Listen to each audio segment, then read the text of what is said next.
Hello dear student, কেমন আছো প্রত্যেকে? আজকে আমরা দেখব ন্যায় দর্শন থেকে 8 মার্কের 2 নম্বর প্রশ্ন। এই 2 নম্বর প্রশ্নটা ভীষণ ইম্পর্টেন্ট রয়েছে, ভালো করে পড়ে নেবে তোমাদের এবার পরীক্ষার জন্য। এবং শর্ট প্রশ্নগুলো কিন্তু এর আগের ভিডিওতে আমরা দেখে নিচ্ছি। ভিডিও নাম্বার রয়েছে, অর্থাৎ ক্লাস নাম্বার রয়েছে 4 নম্বর ক্লাস, ঠিক আছে? এটা নিয়ে 4টি ক্লাস হচ্ছে। আজকে মোস্ট ইম্পর্টেন্ট একটি প্রশ্ন, সেটা হচ্ছে নির্বিকল্পক ও সবিকল্পক প্রত্যেকের মধ্যে পার্থক্য করো, অথবা প্রশ্নটা থাকতে পারে যে উদাহরণসহ নির্বিকল্প ও সবিকল্প প্রত্যেকের মধ্যে পার্থক্য লেখো। এই প্রশ্নটি কিন্তু ইম্পর্টেন্ট রয়েছে, এবার পরীক্ষার জন্য ভালো করে পড়ে নেবে। দেখো, আমরা অ্যান্সার লিখব, করব হচ্ছে ন্যায় দর্শনের প্রত্যক্ষ দুই প্রকার, একটা হচ্ছে সবিকল্প প্রত্যক্ষ এবং হচ্ছে নির্বিকল্প প্রত্যক্ষ। উভয় প্রকার প্রত্যেকের মধ্যে কতগুলি পার্থক্য করা যায়, সেই পার্থক্যগুলি নিম্নরূপ রয়েছে। আমরা এক এক করে পার্থক্যগুলো দেখব। দেখো, 1 নম্বর কি বলছে, নির্বিকল্প প্রত্যক্ষ হলো অবিশিষ্টের জ্ঞান, সবিকল্প প্রত্যক্ষ হলো বিশিষ্টের জ্ঞান। ঠিক আছে, ছোট ছোট করে লিখে দেবে পার্থক্যগুলো। এইভাবে আমরা পার্থক্য, যেহেতু এটা 8 নম্বরের প্রশ্ন, সুতরাং 8 থেকে 10টি পার্থক্য লিখে দিলেই হয়ে যাবে।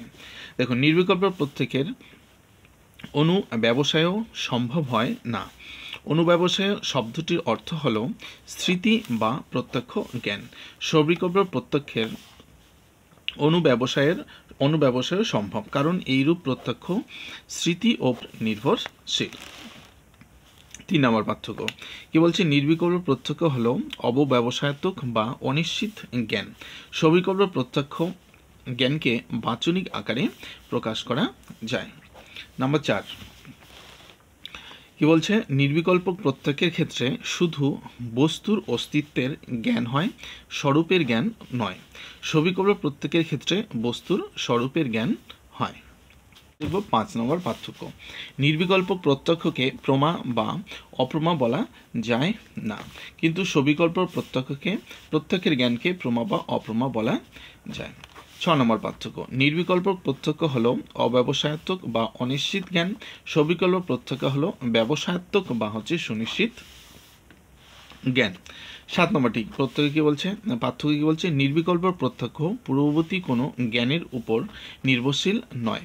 পূর্ববর্তী কোনো জ্ঞানের উপর এই জ্ঞান নির্ভরশীল নয়, কিন্তু সবিকল্প প্রত্যক্ষ পূর্ববর্তী নির্বিকল্প প্রত্যক্ষ জ্ঞানের উপর নির্ভরশীল।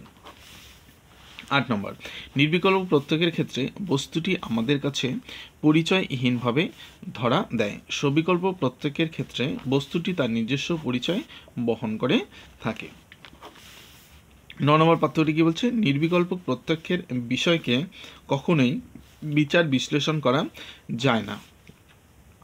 সবিকল্প প্রত্যক্ষের বিষয়কে বিচার বিশ্লেষণ করা যায়। খুবই ইজি রয়েছে, নোটটি ভালো করে পড়ে নেবে। তো এইভাবে আমরা এই ক্লাসের উপরে মোট 5 থেকে 6টা প্রশ্ন দেখব। এই 5 থেকে 6টা প্রশ্ন পড়লেই তোমার এখান থেকে আরামসে একটি প্রশ্ন কমন পেয়ে যাবে। তো দেখা হচ্ছে পরের ভিডিওতে। ভিডিওটাকে অবশ্যই একটি লাইক করে দিও।